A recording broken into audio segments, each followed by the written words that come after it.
Welcome back to మనం TV. నేను మీ పవన్ బేస్వాడ.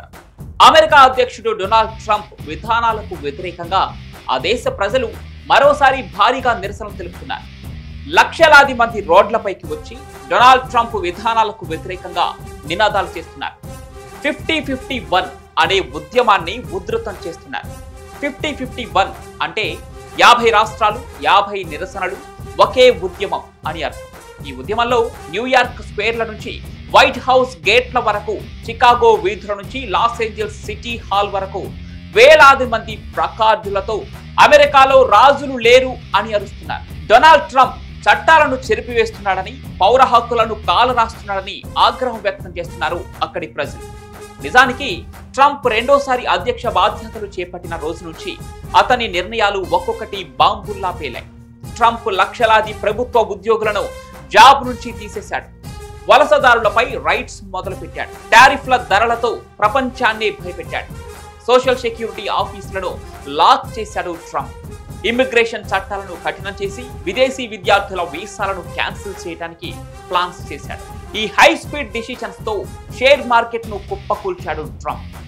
లక్షలాది ఉద్యోగాలు గల్లంతయ్యాయి. ట్రంప్ ప్రాజెక్ట్ 2025 తో అధికారాన్ని సూపర్వైజ్ చేస్తూ దేశాన్ని రాజ్యంలో పరిపాలించాలని చూస్తున్నాడని నిరసనకారులు ఆరోపిస్తున్నారు. ట్రంప్ చేస్తున్న పనులకు వ్యతిరేకంగా న్యూయార్క్ లో వర్షంలో కూడా తడుస్తూ వేలాది మంది ట్రంప్ టవర్ ముందు గుమిగూడారు. నో కింగ్స్ నో టెరనీ అని రాసి ప్లకార్డులతో నినాదాలు చేశారు. వాషింగ్టన్ డీసీలో వైట్ హౌస్ ఎదుట 25,000 మంది హ్యాండ్స్ ఆఫ్ అవర్ రైట్స్ అని అరుస్తూ ఫ్యూడల్ యుగం ముగిసింది అని రాసిన బోర్డులను చూపించారు. లాస్ ఏంజల్స్ లో సిటీ హాల్ వైపు మార్చ్ చేసిన జనం ఒక భారీ ట్రంప్ బెలూన్ ను స్టేజి మీద పెట్టి పవర్ టు ద పీపుల్ అని గట్టిగా నినదించారు. ఈ నిరసనల వెనుక ట్రంప్ విధానాలపై అక్కడి ప్రజల తీవ్ర అసంతృప్తి క్లియర్ గా కనిపిస్తోంది. ప్రస్తుతం అమెరికన్ ప్రజలు ట్రంప్ విధానాలను వ్యతిరేకించడంతో పాటుగా గత నెలలో అరెస్ట్ అయిన పాలస్తీనా అనుకూల విద్యార్థి మహమూద్ ఖలీల్ ను విడుదల చేయాలని, గాజా మరియు ఉక్రెయిన్ యుద్ధాలపై ట్రంప్ వైఖరిని మార్చాలని కోరుతున్నారు. 50-51 ఉద్యమం ఒక రెవల్యూషన్ గా ఊపందుకుంది.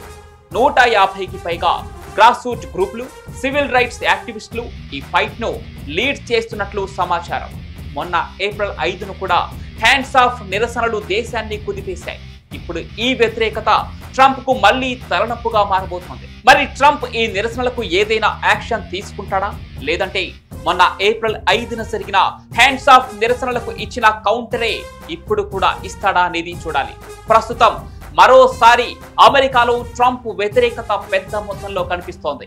మరి ట్రంప్ ఎలా రియాక్ట్ అయ్యే అవకాశం ఉందో మీ అభిప్రాయాన్ని కూడా కామెంట్ల రూపంలో తెలియజేయండి. అలాగే భారత్ పై ట్రంప్ భారీ టారిఫ్ ను మీరు సమర్థిస్తున్నారో లేదో, వ్యతిరేకిస్తున్నారో అనేది కూడా కామెంట్ల రూపంలో తెలియజేయండి.